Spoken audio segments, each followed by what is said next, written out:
I walked into that mahogany-paneled conference room with my heart pounding, clutching the worn leather journal my grandfather had given me years ago. And the moment I sat down, my Uncle Richard pointed his finger at me like a weapon and shouted that I was a thief who had manipulated a dying old man.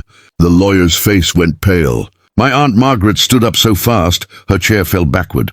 And then the attorney said something that made the entire room freeze. He said there was a camera, a hidden camera, that had been recording everything for the past 6 months. And my grandfather had left specific instructions that everyone in this room needed to watch the footage before a single word of the will could be read. Before we dive into what that camera revealed, I want to invite you to subscribe to Kindness Tales, where we share stories that remind us of the goodness that still exists in this world. Hit that like button if you believe in the power of truth and justice, and drop a comment below sharing a time when the truth came to light in your life. Your story might inspire someone who really needs it today. My name is Daniel, and I never expected to inherit anything from my grandfather. I was the grandson who didn't go to law school like Richard wanted for his son, Brandon, or marry into wealth like my cousin Jessica did.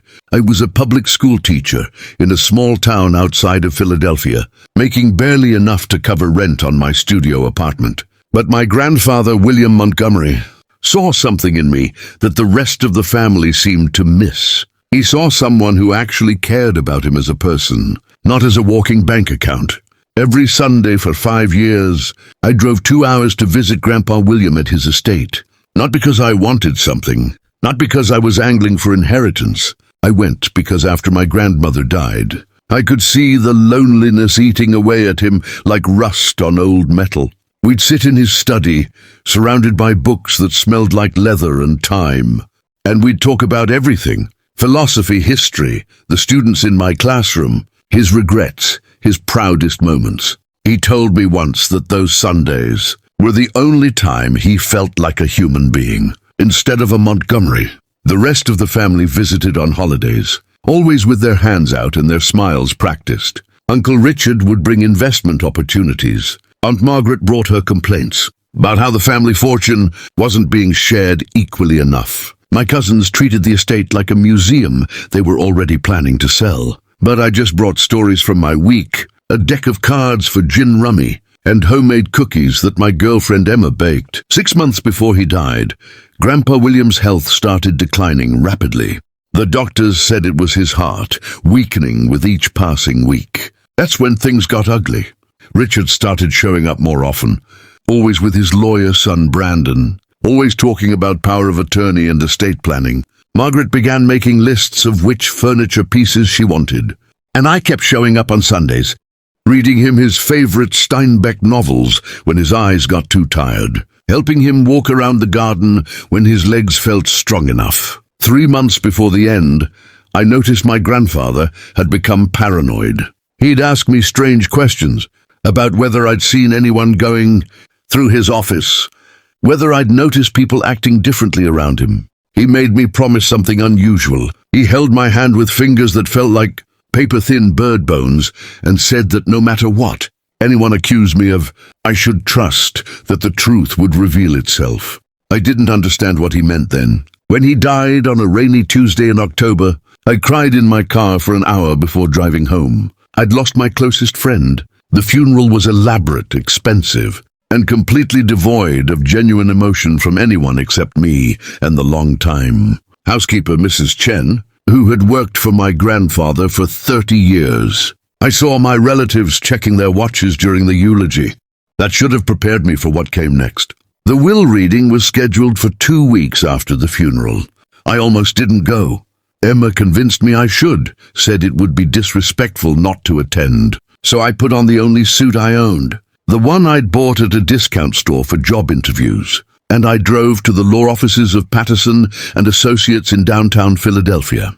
The conference room was intimidating, all dark wood and thick carpets and windows that overlooked the city like judgmental eyes. Richard was already holding court when I arrived, surrounded by Margaret, Brandon, Jessica, and her hedge fund manager husband Trevor. They all looked like they'd coordinated their outfits, designer black everything, pearls and cufflinks that cost more than my monthly salary.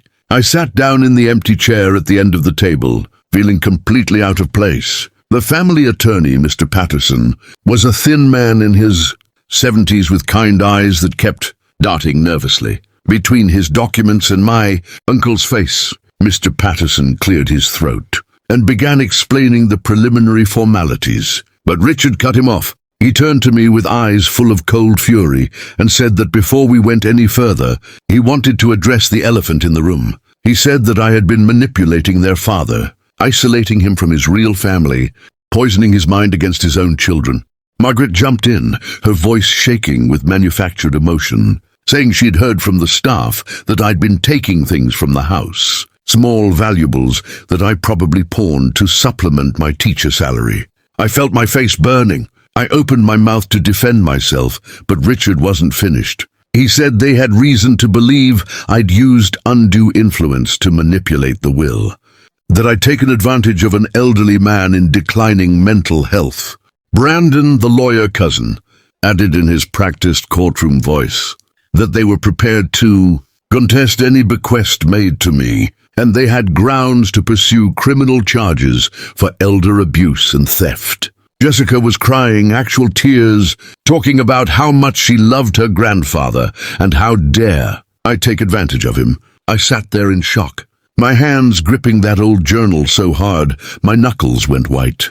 I wanted to shout that I'd never taken a single thing, that I'd loved Grandpa William more than any of them ever had, that I was the only one who'd seen him as a person instead of a paycheck.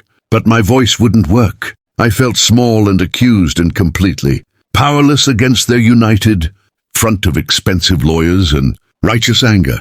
That's when Mr. Patterson stood up. His hands were shaking slightly as he picked up a remote control from the table. He said that before they went any further with these accusations, there was something William Montgomery had left specific instructions about. He'd installed a security camera system 6 months ago, in cameras that recorded constantly in his study, bedroom and the main living areas, and he'd left instructions that if anyone contested the will or accused Daniel of wrongdoing, the footage should be played for everyone present. The room went silent. Richard's face lost some of its color. Mr. Patterson pressed a button and a screen descended from the ceiling. What we saw for the next 40 minutes destroyed every lie my family had built. The footage showed Richard going through my grandfather's desk when he thought he was alone, photographing documents. It showed Margaret and Jessica discussing which paintings they'd sell first, laughing about how the old man wouldn't last much longer.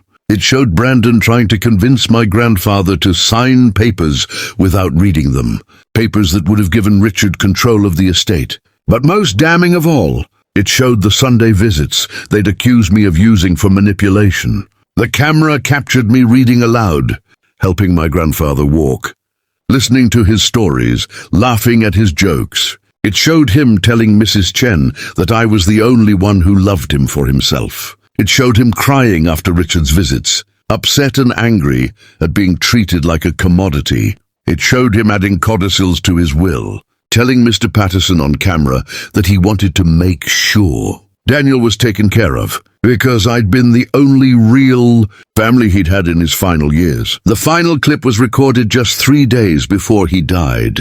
My grandfather looked directly into the camera, his voice weak but clear, and he said that he knew his other grandchildren and children would contest his will. He said he'd watched them show their true nature for decades, but the camera didn't lie. He said that Daniel had given him something priceless in his final years, genuine love and companionship, and that no amount of money could repay that, but he was going to try. Then he looked into that camera with tears in his eyes and said that if his family wanted to call Daniel a thief, they should look in the mirror first, because they'd been stealing from him his whole life. They'd stolen his time, his peace, his dignity, and they'd tried to steal his final choices. When the screen went dark, nobody moved.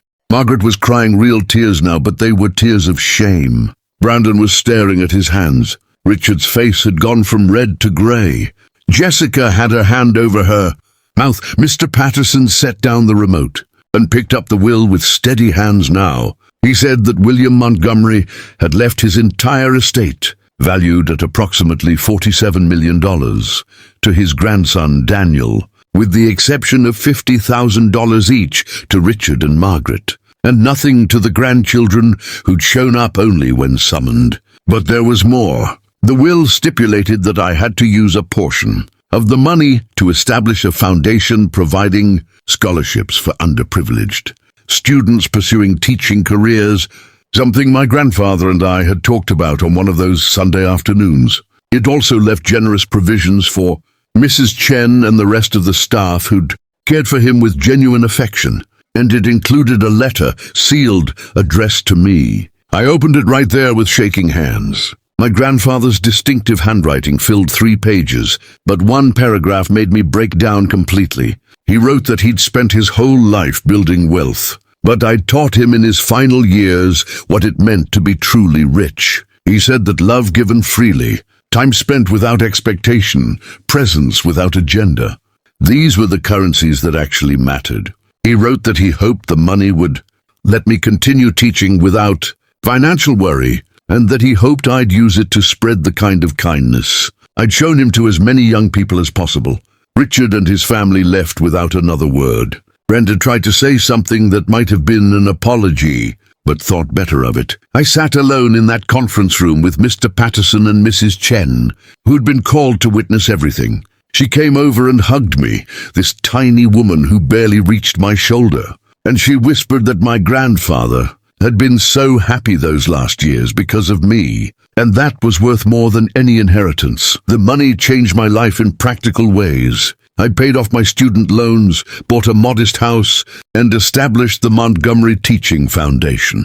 But what really changed was understanding what my grandfather had been trying to teach me all along. He'd set up those cameras not just to protect me from false accusations, but to show his family what they'd become, to hold up a mirror that couldn't be argued with or dismissed. He'd given me not just financial security, but vindication, proof that choosing love over ambition, presence over profit, had been the right path all along. Sometimes the greatest inheritance isn't money at all. It's the validation that your choices mattered, that your love was seen and valued, that your character was your greatest wealth. My grandfather spent his lifetime building a fortune, but in the end, he understood that the richest thing he could leave behind was proof that one person had truly loved him, and the knowledge that his final act would protect that person from the very family that should have cherished them both. The hidden cameras didn't just reveal the truth. They revealed what family should actually mean, and what happens when we measure our worth by the wrong currency for too long. If you've ever shown up for someone when no one else would, or loved someone without expecting anything in return, share your story below. The world needs more reminders that kindness always wins in the end, even when it takes a hidden camera to prove it.